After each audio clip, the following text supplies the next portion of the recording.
Selamat datang ke kursus orientasi KSSR Semekan 2017 Sejarah Tahun 6. Dalam kursus ini, guru-guru akan mengetahui berkaitan pelaksanaan kajian kes dalam PDP sejarah. Apakah definisi kajian kes? Kajian kes adalah kaedah penyelidikan yang biasa digunakan dalam bidang sains sosial dalam bentuk penerangan. Kajian kes ini mendedahkan dan melatih murid sebagai asas menjalankan kajian mengenai tokoh, tempat dan peristiwa dengan mengumpul data, menganalisis maklumat dan dapatan serta melaporkan dapatan. Kajian kes memberikan pengalaman dan kemahiran kepada murid tentang pengetahuan sejarah diri, negara dan bangsa. Melalui kajian kes, murid melibatkan diri dalam aktiviti penyelidikan secara langsung serta dapat mengaplikasikan disiplin ilmu sejarah, elemen kewarganegaraan dan nilai sivik dan mencungkil ke aktiviti. Akhir sekali, murid menghasilkan dapatan kajian yang dijalankan dalam pelbagai bentuk. Apakah matlamat kajian kes? Kajian kes meningkatkan kebolehan murid untuk mengenal pasti masalah, merancang, mengolah isi dan memberi rumusan terhadap satu permasalahan. Murid mendapat pengalaman semasa menjalankan kajian kes. Ini dapat memupuk kemahiran menyelesaikan sesuatu masalah secara kerjasama berpasukan. Sila rujuk di SKP muka surat 40 untuk kajian kes. Kajian kes membolehkan murid mengumpul maklumat melalui pelbagai kaedah.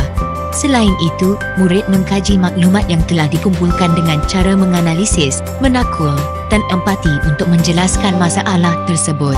Seterusnya, murid membuat rumusan dan menyatakan pengajaran yang diperoleh daripada maklumat yang telah dianalisis. Murid juga mengaplikasi disiplin ilmu sejarah iaitu KPS. Kajian kes membolehkan murid menyedari tentang kepentingan pemeliharaan dan pemuliharaan warisan sejarah negara kita. Selain itu, membina semangat patriotik dalam kalangan murid. Akhir sekali, murid menghasilkan pelbagai bentuk persembahan hasil dapatan kajian kes. Bagaimana pentaksiran dalam kajian kes? Kajian kes ini membolehkan guru membuat pentaksiran secara berterusan semasa proses PDP. Guru perlu membuat perancangan, membina, mentadbir, menilai dan merekod serta melaporkan pencapaian murid. Untuk mengetahui lebih lanjut berkaitan langkah pelaksanaan kajian kes, sila rujuk di SKP muka surat 42. Pernyataan masalah merupakan isu atau masalah yang ingin dikaji oleh murid. Sorotan kajian ialah mengumpul maklumat yang tepat bagi perkara yang dikaji atau dibincangkan. Objektif kajian yang ditulis merujuk kepada tujuan sesuatu kajian yang hendak dilaksanakan. Kaedah kajian ialah cara yang digunakan untuk mendapatkan fakta, sumber, bukti, mewujudkan idea dan mengadakan analisa sesuatu kajian. Antara kaedah yang boleh digunakan seperti kaedah temu bual, kaedah pemerhatian, kaedah perpustakaan dan kaedah media. Sumber rujukan pula boleh dibahagikan kepada dua, iaitu sumber pertama iaitu primer dan sumber kedua iaitu sekunder. Sumber pertama ini terdiri daripada pelbagai bentuk seperti kertas, fosil, artifak dan keterangan lisan. Sumber kedua pula merupakan hasil penulisan seperti buku, majalah, artikel, rencana, surat khabar dan latihan ilmiah. Bagi analisis data, murid perlu membuat perbandingan daripada pelbagai sumber untuk menentukan kesahihan fakta daripada sumber yang diperoleh. Akhir sekali, laporan kajian merupakan hasil kerja murid boleh berbentuk penulisan atau pembentangan. Boleh dibuat dalam persembahan grafik sama ada garis masa, jadual, slide, PowerPoint atau peta I think. Bagaimana guru-guru membuat perancangan merangka pelaksanaan kajian kes? Proses ini dimulai dengan penetapan SK dan SP serta objektifnya. Aktiviti PDP diikuti dengan penetapan pernyataan masalah dan persoalan kajian. Guru membimbing murid untuk membina pernyataan masalah.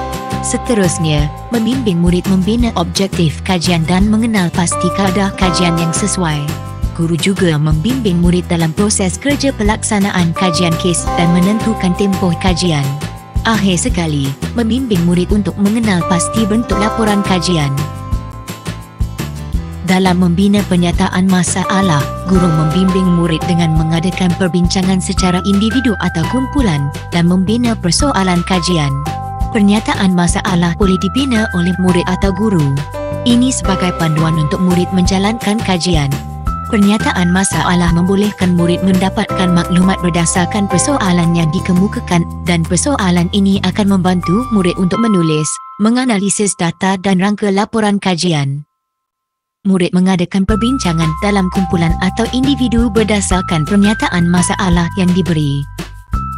Dalam sorotan kajian, guru membimbing murid untuk menggunakan kaedah perbincangan atau sumbang saran terhadap kajian-kajian terdahulu.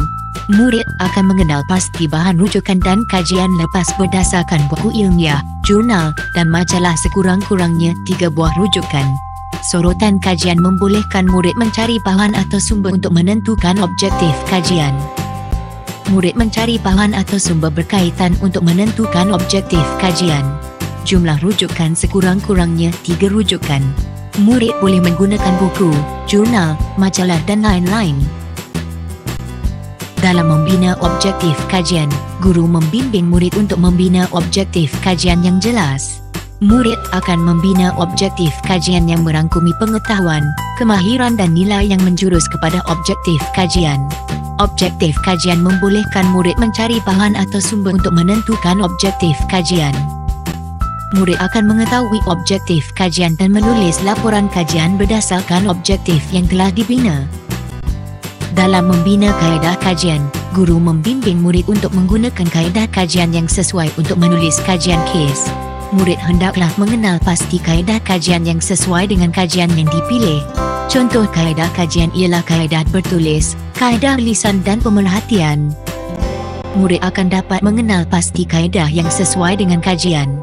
Contoh kaedah kajian ialah kaedah bertulis, kaedah lisan, pemerhatian dan kajian perpustakaan.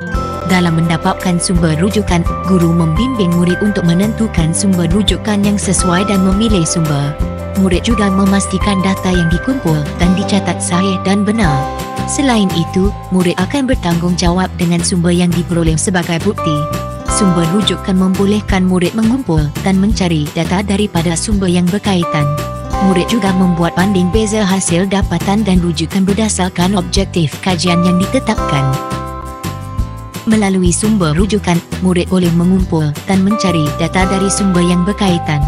Selain itu, murid membuat banding beza hasil dapatan dan rujukan yang diperoleh berdasarkan objektif kajian yang telah ditetapkan. Akhir sekali, murid menyenaraikan bahan-bahan yang dirujuk. Dalam menganalisis data, guru membimbing murid untuk membanding beza dapatan yang diperoleh dan memastikan data yang diperoleh dapat mencapai objektif kajian. Murid akan menganalisis data dan membuat perbandingan daripada pelbagai bahan dan sumber untuk menjawab pernyataan yang dikaji. Dalam menganalisis data, murid boleh menganalisis semua dapatan dan membuat perbandingan daripada pelbagai bahan dan sumber untuk menjawab persoalan kajian.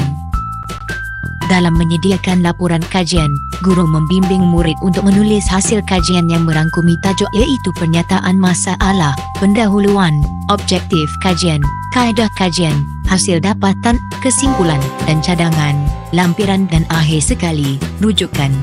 Murid akan menyediakan laporan kajian dalam 1 hingga 5 halaman dan dalam pelbagai bentuk. Berikut merupakan contoh panduan perancangan jadual kerja guru dalam pelaksanaan kajian kes. Berikut merupakan contoh laporan kajian kes. Guru-guru boleh menggunakannya sebagai panduan dalam penulisan laporan kajian kes. Sekian, terima kasih.